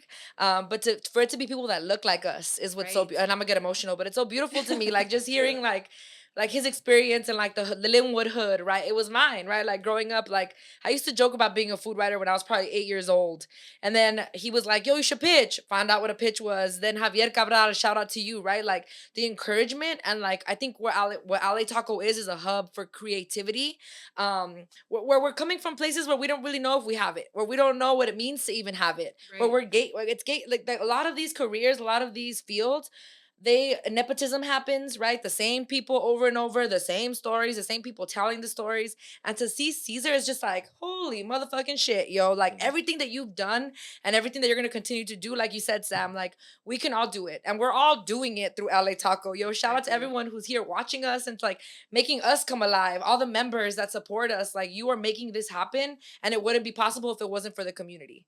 And the communities that raised us and the hood joints that employed us. I mean, McDonald's isn't a hood joint. That shit's a whole ass conglomerate, like corporation. But I'm saying like these hoods that make us, like we need to be in these seats. We need to be in these roles. We need to be in the SF Chronicles and the other Chronicles, and knowing that we're also people that are always gonna keep it real and say where the fuck we're from, right? That essay was just so beautiful in that way. Like we're not. Don't get it twisted, yo. Like LA made us, and we're out here to just keep growing, and expanding, and hopefully affecting the world globally. Shoot. Sorry, I got on my soapbox.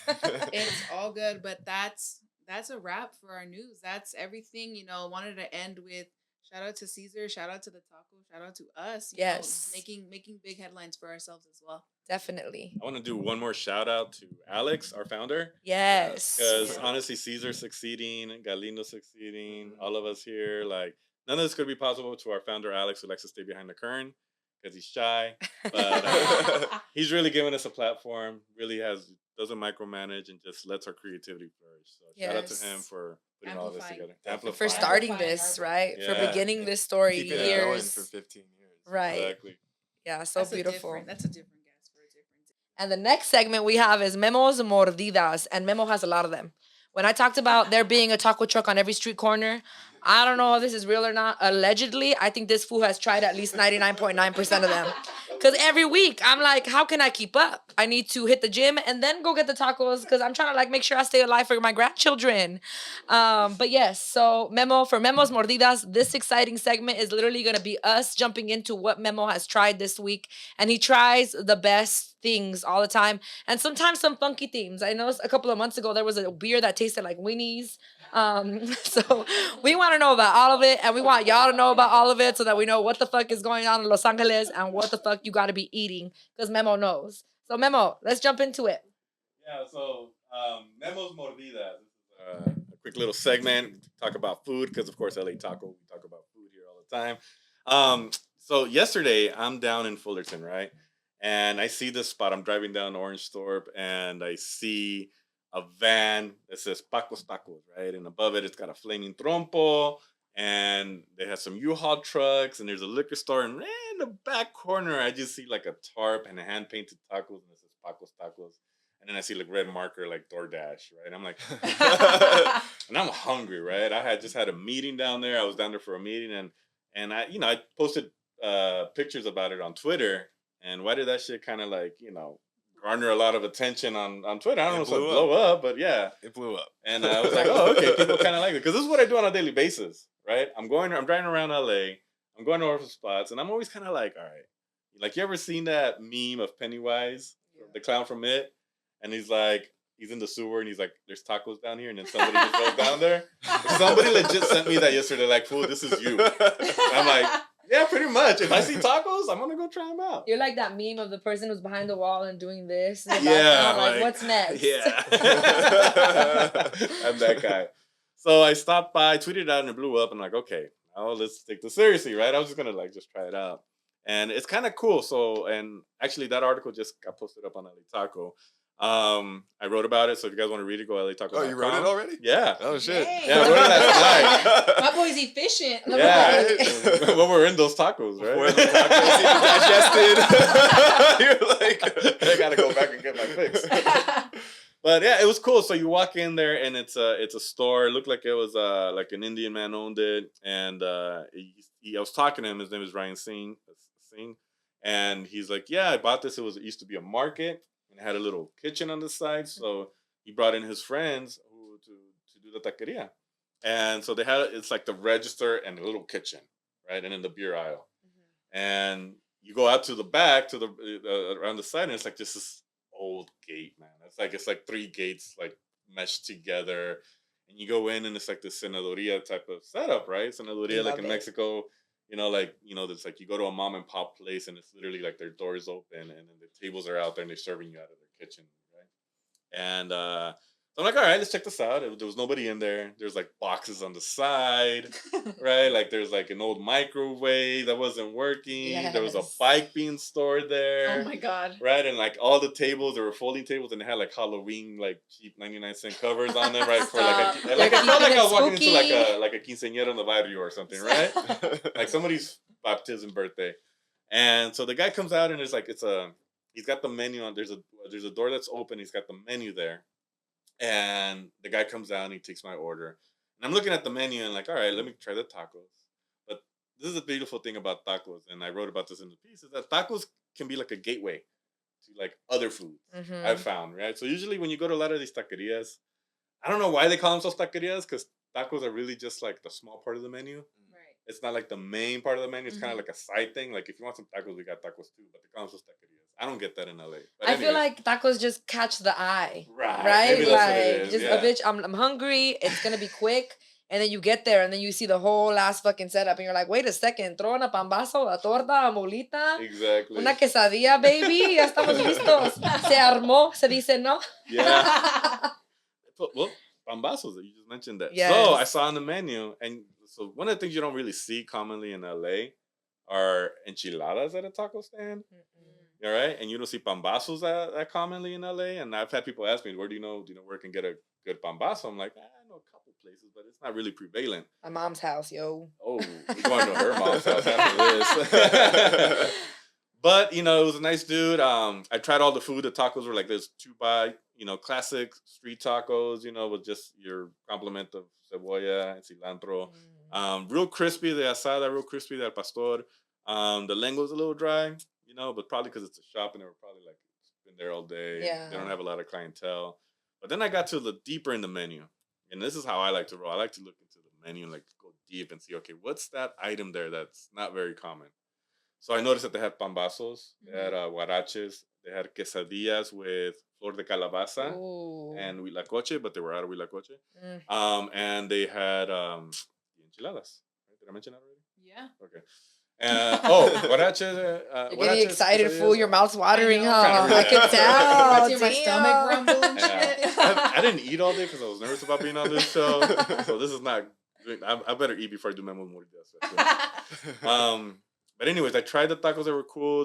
He had a big ass 50-pound bag of maseca on the table, Saw that. and I was like, okay, I'm not a big fan of maseca. It's dehydrated corn that then gets redone. It has a funky texture to me. Sometimes it has a little metallic taste. Like, not a big fan of it, but they did a good job with it. It was great. They make the longer like southern region like quesadillas. They look like mini machetas. Mm. Right? So, and it was like, fried and real crispy. So I did enjoy that with the flor de calabaza. But that sauce that he uses for the pambazos, also for the enchiladas, that was fucking delicious. That For was, folks not yeah. watching too, what is a pambazo? Because So I didn't actually- grow up eating them until my mom said, "Oh, I made this," and I'm like, "Girl, why are you holding out?" So what's a pambazo? So I have some tape. If they could roll the tape, you guys Yes, can see the let's whole show it. experience. Show the tacos, what I'm talking about. But a pambazo, there it is. It's the Paco's Tacos. Mm-hmm. There you go. That's the sign I saw when I first pulled up. So like you see some shit like that, you're just like, okay, how many people would actually pull over, right? Right. My ass is like, oh, these are gonna be good. So there it is. You see the liquor store. This is the spot inside, right? That I was telling you next to the register. And this is where you go in through the side. This is where Pennywise is waiting for you. Right. So I go inside of there, and you can see the setup, right? You have all these folding tables. You got the Halloween sheets on the table. There's like a bunch of boxes in the corner. You'll see those right there. There's a bike. That Yeah. old microwave. Like, I'm not lying when I'm telling you these things. And this is the door that goes into the liquor store. And you see the menus on the door, and he's got cilantro, cebolla, and the big ass bag of masecas right there. And homie's inside. And actually, I guess at night they pull out a trompo. That's the spit for the trompo. But here are the tacos. They were good. I mean, the best tacos. They're not the best, but they weren't bad. Definitely enjoyed these tacos. Nice and crispy. And then after this is keep the tacos rolling. But after this is the quesadilla, and you'll see he cut it in half. Oh no, this is the huarache right here. Now the Ooh. huarache was generous. That thing was huge. It also looks more round than usual. Huaraches are a little longer, right? Yeah, Narrow. yeah. It was more rounder. And more rounder. It was rounder. No sabo. No sabo. Here the quesadillas. You can tell he cut it in half, but it's like the longer, shorter version, and the quesadilla is real crispy on the end, and it's got the flor de calabaza inside. But what really gets interesting is those pambazos. I can tell you, this is a pambazo. Oh. So it's, they put that red salsa on there. They grill it on with that red salsa, and he only makes it with chorizo y papa. Right? That's the only way I could have a pambazo. If you try to put anything else in it, it's like it's too much. Keep it the way it's meant to be. Chorizo con papa. And then we got the enchiladas made with the same sauce, and it's got some crema on it, some cotija. And you can make it with any meat you want. I got it with pollo, but he uses that pollo for the tacos. In retrospect, I would have loved to have tried it with chorizo con papas and those enchiladas. I don't think I've ever had an enchilada de chorizo con papas. No, well, you could get it here. Sounds good. So, yeah, that's a spot. I think I'm going to go back. I'm going to get a beer. Yeah. I'm going to get me some enchiladas with some, papas and chorizo. And I'm going to get myself a pambazo. And it's, I mean, that's how I roll. That's how I find these spots. I'm just cruising around. I'm looking at them. Sometimes on Instagram.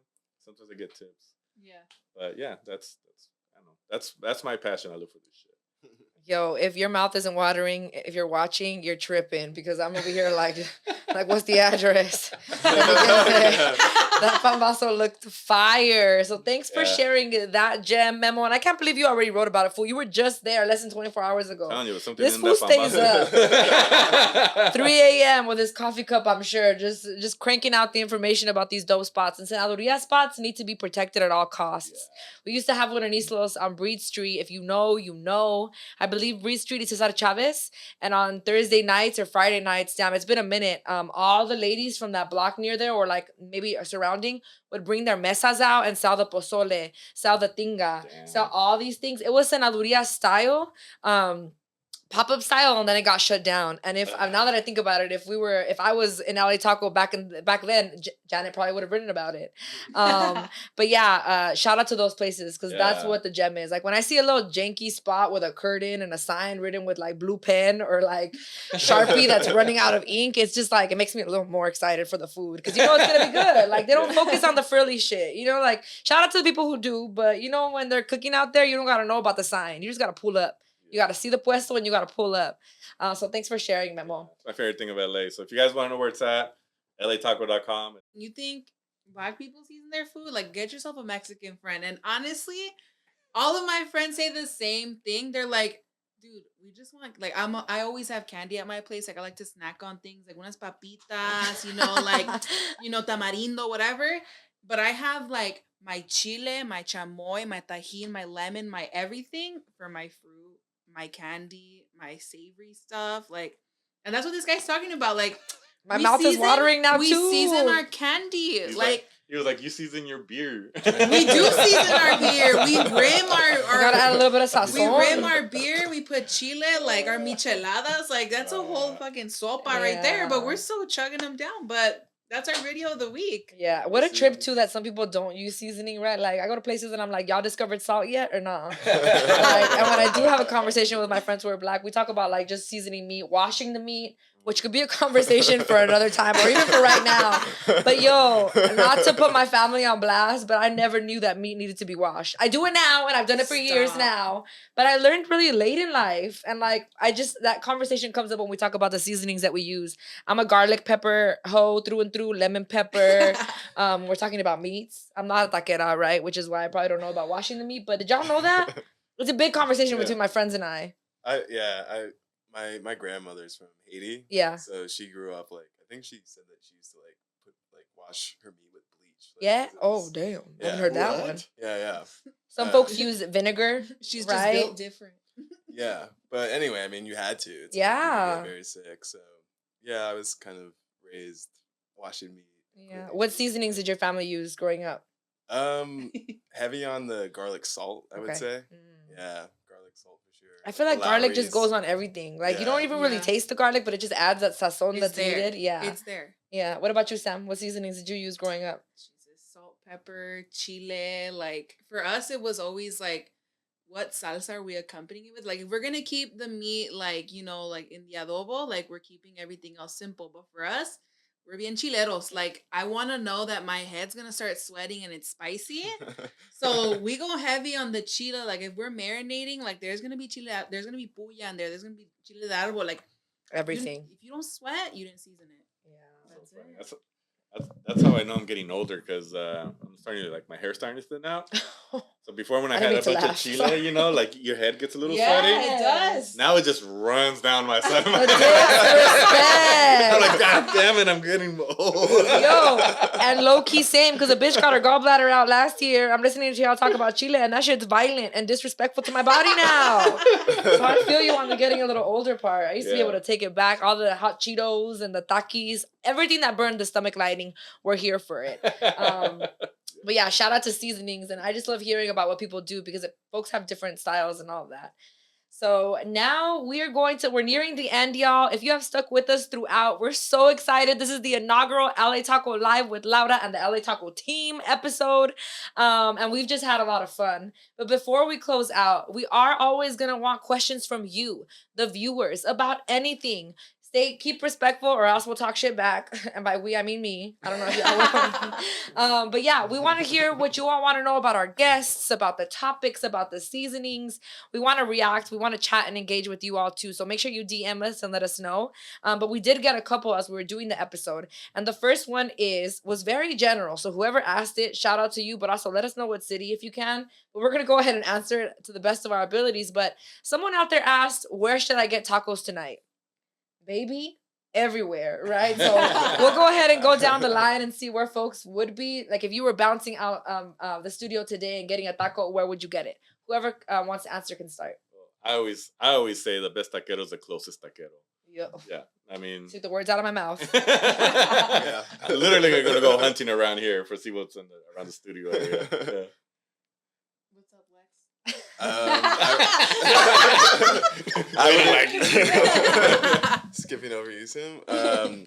I would agree. I mean, the closest taco, and for me, fortunately, that's El Russo. So Ooh, El Russo. His new location in Silver Lake. I'm very fortunate to be like biking distance, skating distance away from there. So that's kind of been my and also he's open super late, like I think until 1 o'clock in the morning, some nights. So that's kind of become my local taquero. I don't know if the mic is picking up my heavy breathing and my salivating, but it's happening over here. I'm over here like, just thinking of the tortilla de harina that El Russo makes. Pura calidad. Yeah, he just came out with a new taco called El Muñeco. I don't know if you had it. I haven't tried it yet. I had it at that festival. Yeah. It's got like chicharrón on it. Oh my. Chicharrón en caldo too, because I feel like when people hear chicharrón, you think it's the crispy skin. It's not. It's chicharrón en caldo, which is also spicy, but is a bop. Yeah, nice and soft and gentle. I gotta try that next time. Oh, gotta try that. Let's go, Sam. Where are you gonna go? For me, let's go, guys. So for me, I'm going back to the San Fernando Valley. So if you're in Silmar and you want some crispy tacos de tripa, like I'm talking about, like you want to hear that crunch. And for me, like I don't like no like half-ass tripa, like you're like still chewing. No, I want crispy tacos del Vampiro. Tell my boy Levi, be like, yo, extra crispy on that salsa roja. Bomb. Tacos del Vampiro, Silmar. Qué rico. I'm going to keep it a little bit simple because I'm a Libra and I'm indecisive as fuck. But if we're talking about keeping it close, I would say East Los Tacos down the street from my house. Or far away, because I don't want no one to know where I live. I'm like, wow, y'all want my address or what? Goddamn. But East Los Tacos hits. They have a keto taco, and their meats are always seasoned so well and so tasty. And it's hard as hell for me because there's so many taco spots around my house too. So shout out to all of them. Se me hizo a la boca, yo. We gotta like have some snacks around. I need a hot Cheeto or something because my stomach is growling. For real. But yeah. The next question we had is, in 2021, what's a story that stood out? One that you won't forget, one that left a mark. Might need time to think about that. Your stories, yeah. It says of all the stories you worked on in 2021. So it could be maybe something that affected or that I hit. can go first because I've only written one. But yours was dope as fuck, though. Right? You put that out when I barely started, so I was like, this Sam girl better work. So it's about a guy who came from a different country and started working at Jack in the Box as a fry cook, and Oh, now that was a great owns story, now owns franchises of Jack in the Box. And I think my favorite part of that story is that, for me growing up, it's like after going to the club, after high school, like there was one by our school, like, what are you going? Where do you, like, you got $2? We're getting tacos. Like, everyone has a Jack in the Box story. And for me, it was like talking to that guy, I was like, yes, like, I know, like, your story is fantastic, but I have one too, and you have one too. And that was my favorite part about writing it, is like everyone connected with, like, yeah, I do have a Jack in the Box story, or like we kicked it there and got tacos or whatever the hell. But that was my favorite one. Yeah. If you know me, for any people watching that know me, they're probably busting up right now because I have gone through treks after Dub Club Wednesday nights in Echo Park. If there is no Jack in the Box open, I will make the Uber driver or the friend driving past. Drive 30 miles if you need to. Get me these motherfucking tacos and a buttermilk ranch. And if we don't, I'm gonna fight. Yes. We're gonna fight. So I love that, and that story was really, really dope. What about for y'all? Me? I can go if y'all are ready. I haven't written a lot of stories this year because I stopped around April or May or June or something like that, and I just kind of been doing a lot of back end work for LA Taco. Background work. Yes. BTS. So I'm trying to think what stories I wrote this year. I can't find. I mean, there was one interesting one. This San Diego taqueria that opened up in La Tijera by like, what is it? By Baldwin Hills, Adera Heights, Inglewood, kind of this limbo area by La Tijera and Centinela. And that was a fun story because not only was the burritos bomb, California burritos, but they have this really weird bathroom. So places called Acapella, right? Like musical acapella, and they're big musician fans they're big music fans. And if you walk down the hallway, they have like everybody from like Gloria Trevi to like Kiss to Metallica to Ramon Ayala, like just everybody that does music, like they just love music. And if you go into the bathroom, that thing is set up like a little mini club. I mean, it's got some cool ass little like crazy ass walls, like ceiling, and like a night light you can put on, like a little blue indigo light, and you can Bluetooth your phone to this bathroom. Stop. So while you're in there making room for another burrito, you can be jamming to some good old music so nobody can hear you outside, right? No more dropping flush. I remember your video now. I was trying to remember. It did look like a club. Like, a club. So I don't know if it's a favorite story, but that one really stands out. I don't know. But yeah. That's dope. Thanks, Memo. Lex. You ready, Lex? You've been putting out some fire, okay? You've been out here. I wrote a lot of investigative pieces in the last year. One that I'm really proud of is I did a year-long investigation into these hygiene stations that the city rolled out in response to the pandemic. Long story short, the city didn't do a very good job of maintaining them, and vendors, also didn't do a very good job. So I wrote a series of stories, and it ended up having a pretty significant impact. At first, kind of a negative impact. The city decided to remove all the hygiene stations because of my reporting. Kind of a knee-jerk reaction. But then through further reporting and revealing that a lot of council members were basically blindsided by this news and didn't support it, they actually reinstated 150 of those units, which I was happy to see, and made some adjustments to ensure that they're better maintained. It's a story that I continue to report on and follow. So, have you seen them like being maintained better now? Yeah, I got some records back recently, and it appears that they are being maintained a little bit better, but there still are some issues with them, and I'm planning on writing another story actually about them soon. Yeah, because that was some bullshit. They got paid millions, right, to drop off porta potties and hand washing stations all over the city, and then never checked on them and just collected cash. That's what I talk about, that LA Taco reporting that really changes shit, yo. Like, if it wasn't for Lex doing that and holding folks accountable, they wouldn't get checked on, right? They wouldn't, community wouldn't have that kind of support. So thanks for sharing. All these tacos and these stories are so good. Mine would probably be the last one that I wrote. I also fell back a little bit because the panini is kind of like making people return back to work. And by panini, I meant the pandemic.